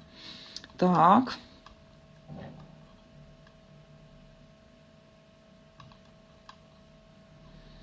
Да, вот когда средний тон у вас есть, она получается такая более объемная. Чуть-чуть здесь вот будет вот нос вот здесь. Я уже просто по опыту своей практики вижу, что вот он немножко туда завернулся. Либо вот середина будет, ну то есть вот здесь вот сильновато, чуть-чуть будет более пологая. Но окей, может, вот смотрите, сделайте так. Вот здесь чуть-чуть подотрите, переместите чуть левее. Увидите, что будет прям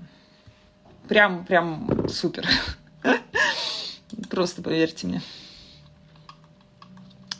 Так, да, лодочки, хорошо.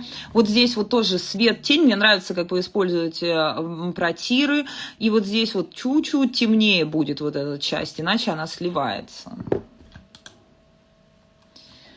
Так, Стася, вы тут целый пейзаж решили нарисовать.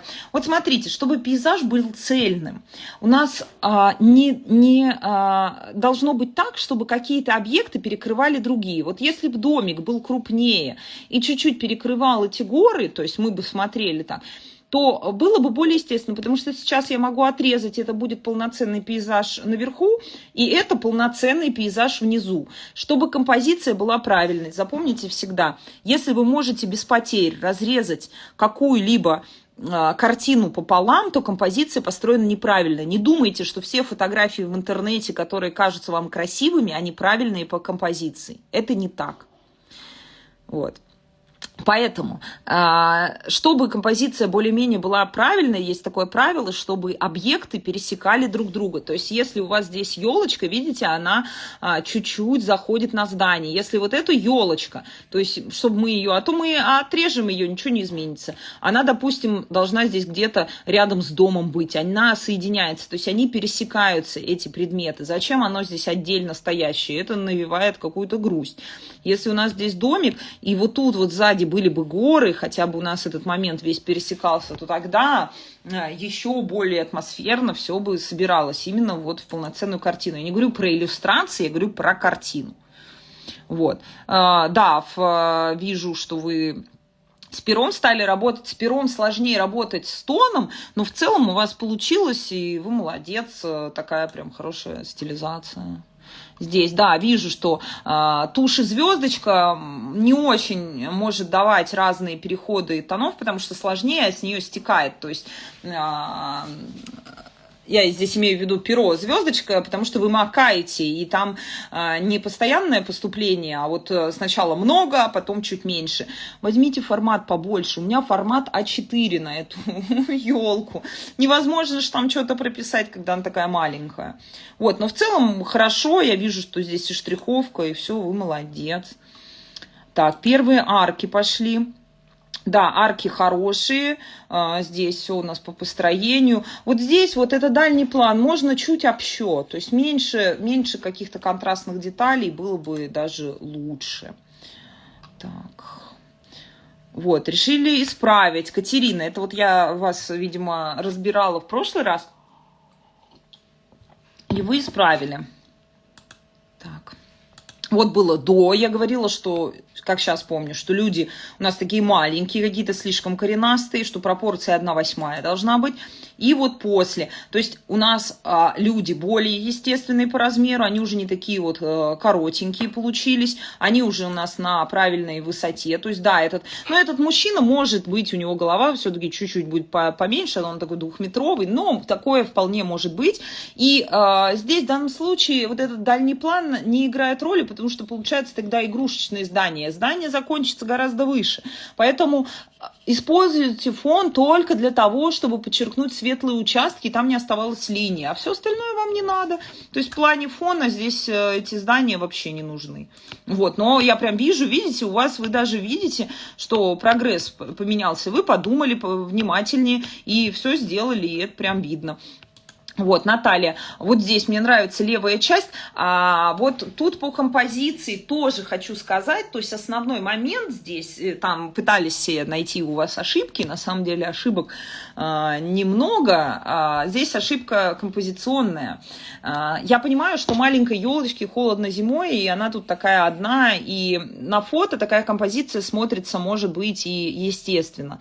Но когда мы рисуем в работе, она не совсем... У нас, получается, есть верхний план, который является полноценным пейзажем, и нижний, с которым наша елочка почти не пересекается. Вот если бы у нас вот здесь вот все-таки по высоте было чуть-чуть более прозрачно, меньше деталей на дальнем плане, это вполне себе вот такая просто заливка должна быть, то тогда бы оно было. И как-то это все чуть-чуть у нас, да, вот эти линии, они, конечно, помогают нам сделать пересечение все-таки одного и другого, а так и меньше детальте что-то к краям, потому что хочется вот так отрезать, и это будет полноценная опять работа, в которой есть и главный герой, и светотень, и какая-то вот здесь, это же не важное, не нужно там ничего рисовать. Вот у вас в третьей и здесь. И да, под елкой самая темная, чем дальше от нас тень, тем светлее она становится. То есть эту елочку можно было бы, например, чуть-чуть крупнее сделать. Она бы уже почти либо докасалась, либо за ней проходил бы вот этот дальний план. Тоже имело бы место быть. Либо чуть больше каких-то линий. Вот здесь вот бы добавили еще линию, которая идет туда, например, пересечение снега. И это тоже бы объединило. Это был бы еще из вариантов, если бы хотели оставить.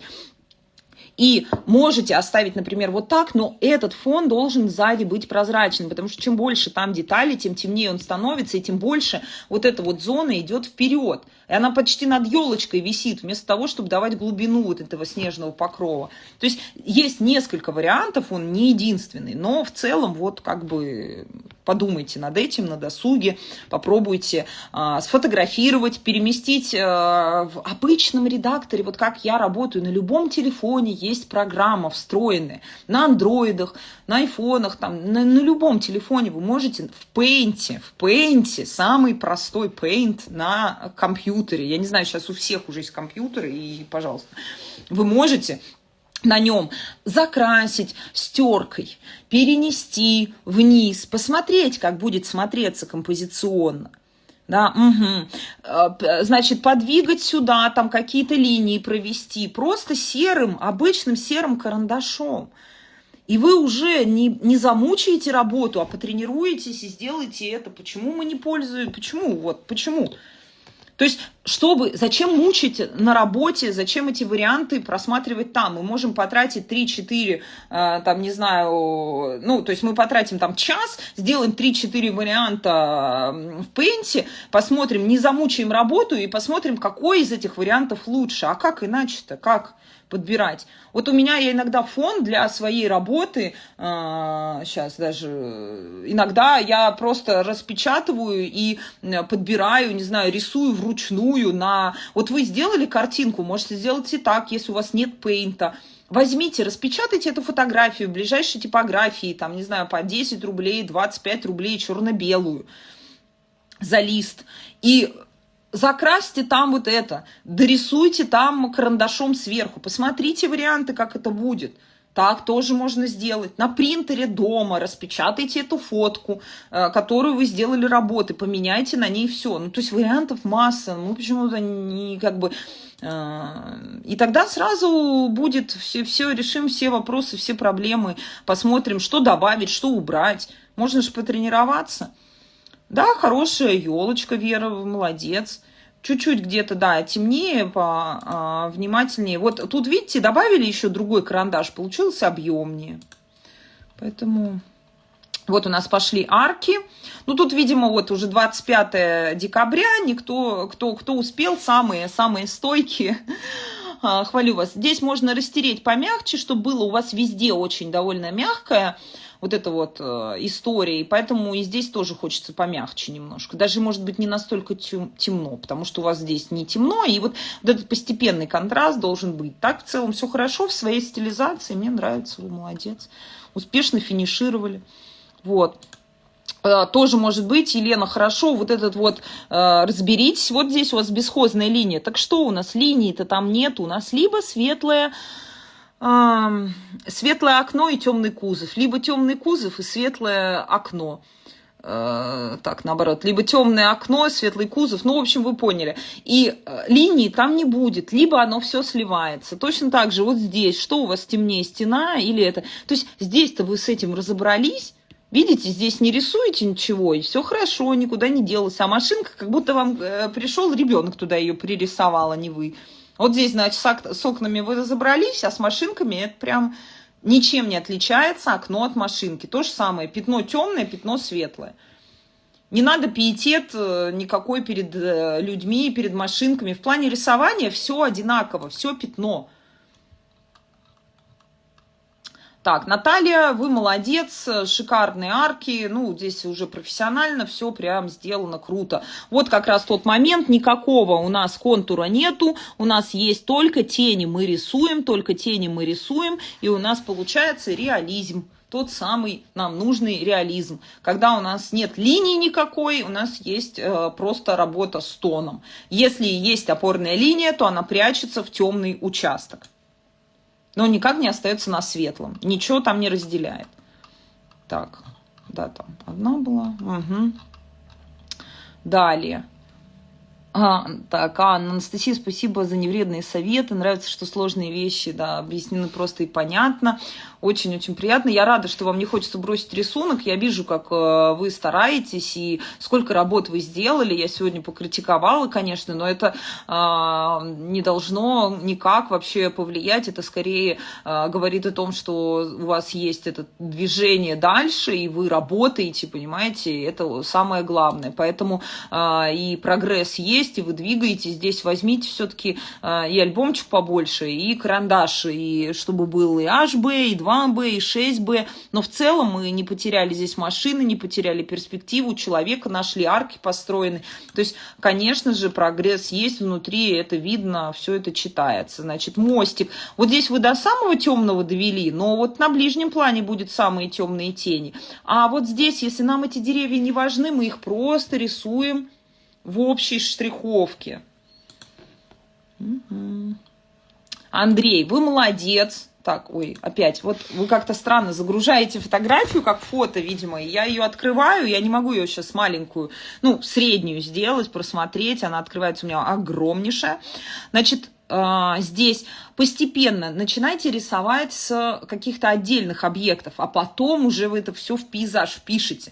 Нельзя закончить университет, не пройдя базовых каких-то уроков в школе, правильно? Нельзя перескочить этот момент. Будет несварение. Ну, то есть это все равно, что вы начали, не знаю, есть суп и тут же сразу десерт. Ну, не знаю, это, ну, как бы странно. Не спешите, дайте себе время. Оно самое кайфовое, оно самое классное, когда вы учитесь. Мне сейчас, я это прохожу вместе с вами, я радуюсь, потому что уже каких-то моментов просто не испытать. Понимаете, это как снова в детство, это же как классно, это просто погрузиться, прожить это какую-то вот эту молодость. А потом мы такие сидим, вот вы вернуться там туда-то. Так вот здесь проживайте постепенно эти моменты, не спешите взрослеть в рисовании. И естественным образом через практику вы повзрослеете. Вот здесь вот очень классно. Все простроили по перспективе лодочка. Она у вас правильная, построена и все. Но здесь не... Вот когда спешите, сразу не думайте, давайте сразу пейзаж. Что получается ошибок много, потому что здесь будет светлее, здесь будет темнее, здесь будет крупнее волны, здесь будет переход тона. Здесь тоже надо разобраться, что светлее, что темнее, где у нас низ. Дальний план, вот здесь елочек будет светлее, здесь темнее будет. У нас здесь будет полупрозрачный, без контрастов светлее, здесь будет темнее, потому что воздушная перспектива самая светлая, это центр. Облака и небо тоже будут здесь светлее, здесь темнее. То есть вот этот вот момент, он как бы не продуман. Лучше вы вот эту лодочку сделаете, но зато правильно, хорошо одну, чем сделаете все, но не доделаете, не додумаете. Вот и все. Так, опять какая-то ерунда. Так, спасибо за очередной сезон. Смотрела все эфиры, рисовать практически некогда. Да, маленькими шажками в своем темпе. Это прекрасно. У нас чат не исчезает. Вот здесь вот вопрос тоже работы. Здесь линии не должно быть. Ее, если она не должна быть видна, это должна быть у нас тень. Вот тут лучше, потому что уже у нас есть именно объем появляется, и у нас есть тень. Нету здесь линии никакой вокруг, ничего не обводится. У нас либо вот здесь вот, если свет падает отсюда, то здесь нет линии, есть тень только в этой букве Г и в этой букве Г. То есть в этой букве Г и в этой. Обязательно смотрим, потому что иначе просто все обводка. Обводка у нас детский рисунок получается. Так, смотрим, куча спама, бла-бла-бла, я его удаляю. Так, окей. Все, все посмотрели работы, и давайте уже тогда переключимся на меня. Я не проверяю в этом чате работы, не связанные с курсом, для этого у нас есть другие чаты.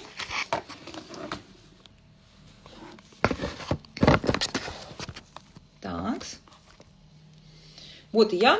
Так что мы до низа все с вами сегодня проверили, весь 4-й сезон. Вы огромные молодцы, вот мы почти 2 часа, но зато все проверили перед Новым годом, все хорошо. Так, поставлю себе свет, настрою, чтобы было меня видно. Так вот, падающие тени. Вот. Поздравляю вас с наступающим Новым годом.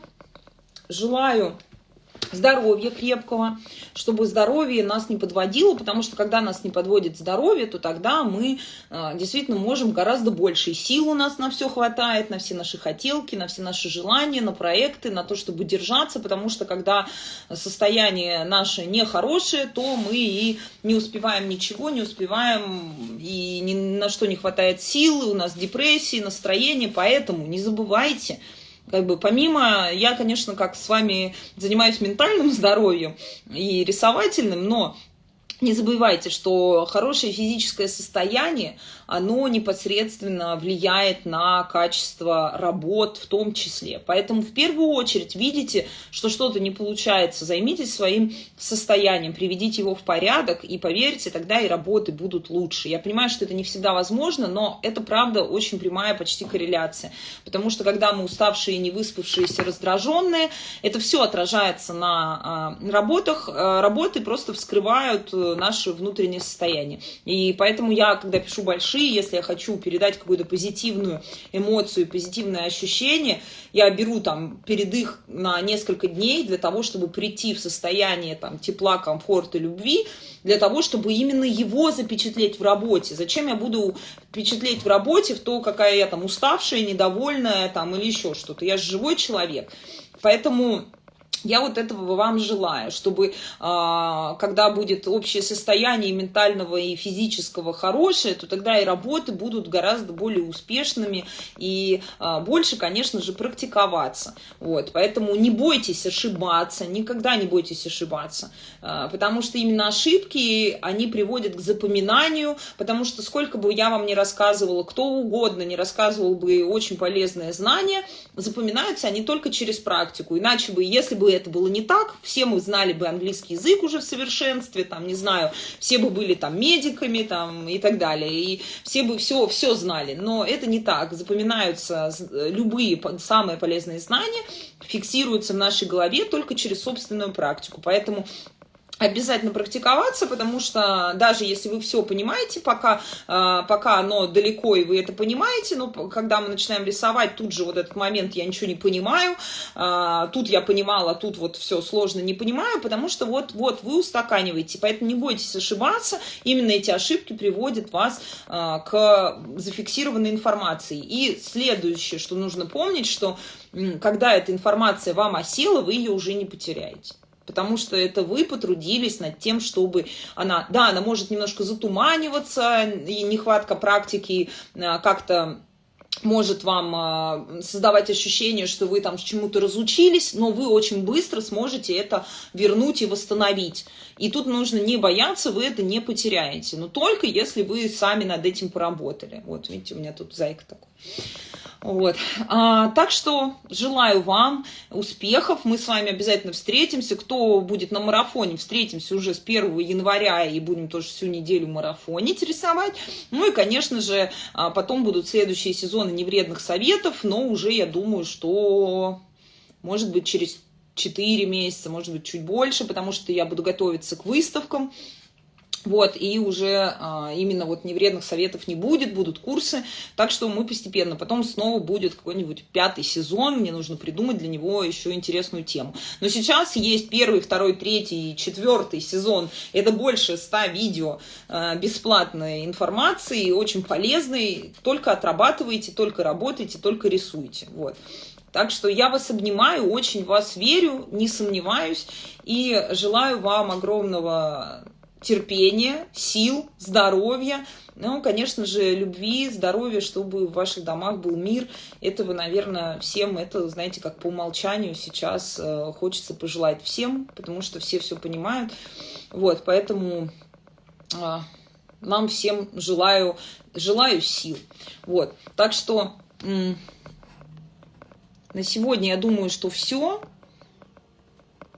И да, вот, так что пока-пока, сохраню этот эфир и до новых встреч в будущем году.